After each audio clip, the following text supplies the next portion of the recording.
Hello and welcome to smart learning. এই ভিডিওতে আমরা 13 এবং 14 জানুয়ারি 2022-এর সমস্ত গুরুত্বপূর্ণ কারেন্ট অ্যাফেয়ার্স এমসিকিউ নিয়ে আলোচনা করব। প্রথম প্রশ্ন, who has been named as the new chief economist of the international monetary fund IMF to replace Gita Gopinath?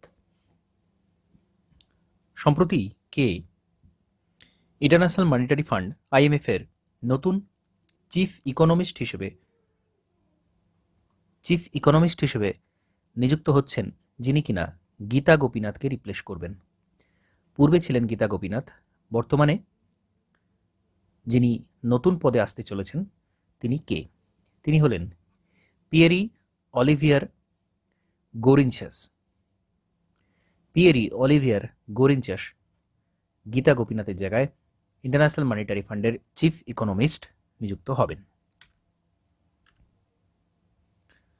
Next, how many total athletes are there currently in the list of athletes selected for Target Olympic Podium Scheme?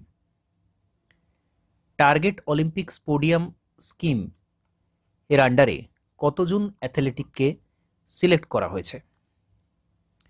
301 John অ্যাথলেটকে target Olympic podium স্কিমের আন্ডারে select করা হয়েছে। Next দেখব, The Union Minister for Environment, Forest and Climate Change recently chaired 90th meeting of National Tiger Conservation Authority NTCA। 90th meeting of National Tiger Conservation Authority এর chairman হবেন কে? ভূপেন্দর যাদব।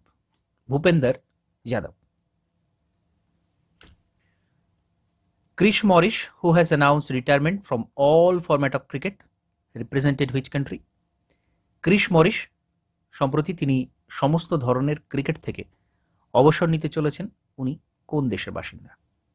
উনি south আফ্রিকার বাসিন্দা।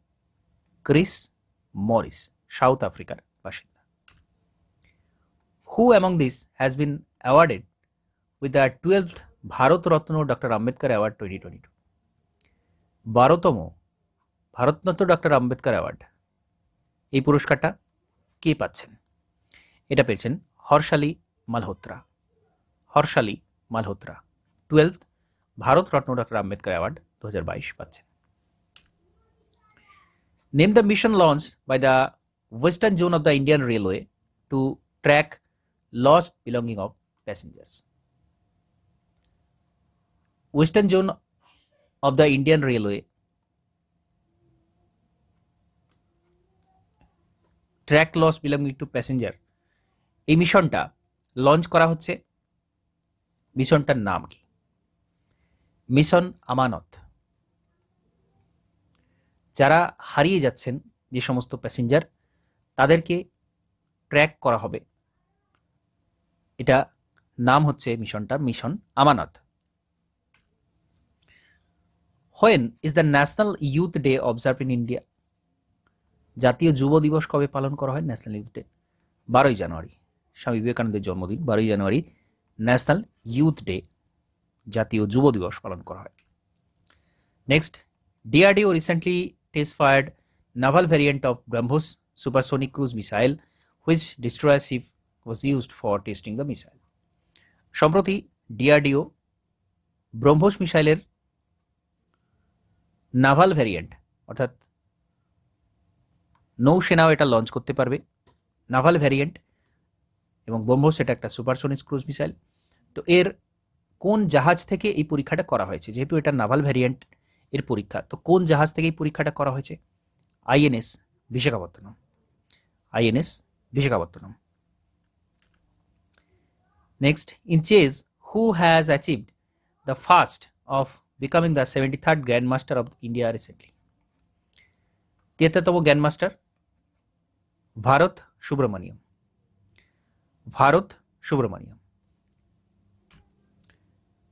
David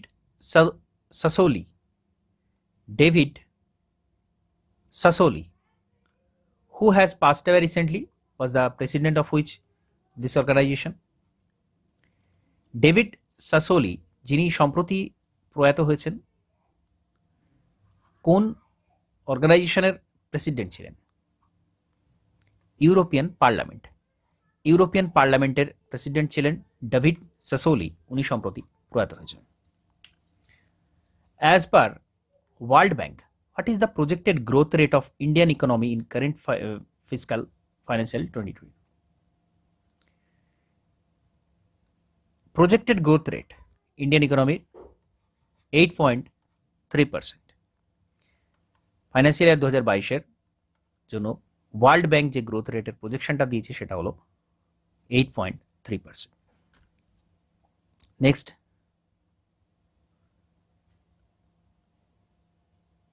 Ali Khan Smailov has been appointed as the new Prime Minister of which country? Ali Khan Smailov উনি সম্প্রতি কাজাখস্তানের prime minister নিযুক্ত হয়েছেন।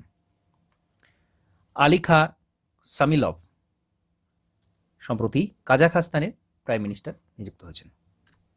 Next দেখব, DRDO undertook the final test firing of man portable anti-tank guided missile on January 11, 2022.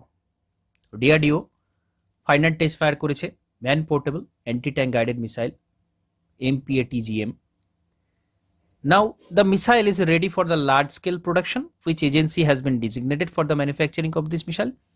তো এই মিসাইলটা large scale production হবে, প্রচুর উৎপাদন এই মিসাইলটা করা হবে। কোন সংস্থা এটা করবে? ভারত ডায়নামিক লিমিটেড, এটা করবে Bharat dynamic limited. Next, what is the rank of India in Henley passport index release Q1 of 2022? 2022-এ Q1 A Henley passport index যেটা রিলিজ করা হয়েছে, হেনলি পাসপোর্ট ইন্ডেক্স, সেখানে ভারতের র্যাঙ্ক কত? খুব গুরুত্বপূর্ণ এটা। ভারতের র্যাঙ্ক 83, 83তম স্থানে ভারত রয়েছে হেনলি পাসপোর্ট ইন্ডেক্সের 2022-এ Q1। Which player has named the ICC Men's Player of the Month award for the December 2021?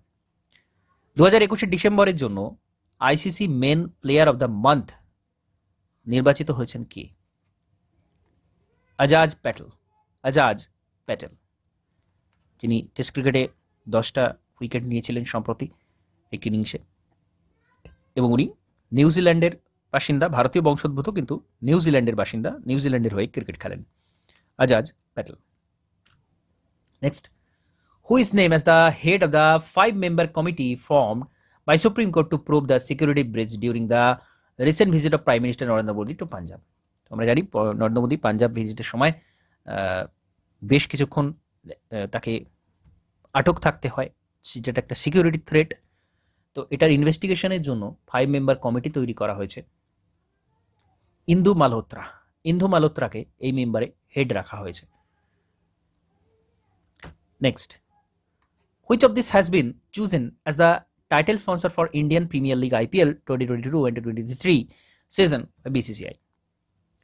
তো IPL 2022 যেটা 2022 এবং 23 অনুষ্ঠিত হবে, এর টাইটেল স্পন্সর কাকে করা হয়েছে?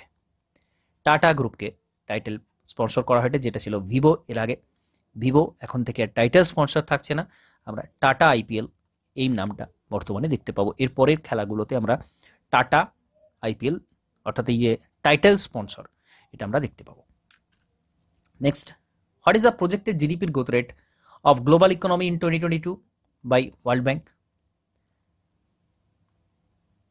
সারা পৃথিবীর গ্রোথ রেট কত থাকবে 2022-এ ওয়ার্ল্ড ব্যাংকের প্রজেকশন অনুযায়ী? ওয়ার্ল্ড ব্যাংক যেটা অনুমান করেছে 4.1% থাকবে সারা বিশ্বের অর্থনৈতিক বৃদ্ধির হার। Next, which country has topped the Henley passport index for Q1 of 2022? তো আমরা ভারতের র্যাঙ্কটা দেখলাম, তো এখানে বলা হচ্ছে প্রথম র্যাঙ্কে কে রয়েছে, কোন দেশ রয়েছে? তো এখানে দুটো দেশ রয়েছে, জাপান এবং সিঙ্গাপুর। সবচেয়ে বেশি স্ট্রং পাসপোর্ট জাপান এবং সিঙ্গাপুরের। তো এর সাথে সাথে 13 এবং 14 জানুয়ারি 2022-এর সমস্ত গুরুত্বপূর্ণ কারেন্ট অ্যাফেয়ার্সের কুইজ আলোচনা এখানে সমাপ্ত করছি। নমস্কার, ধন্যবাদ।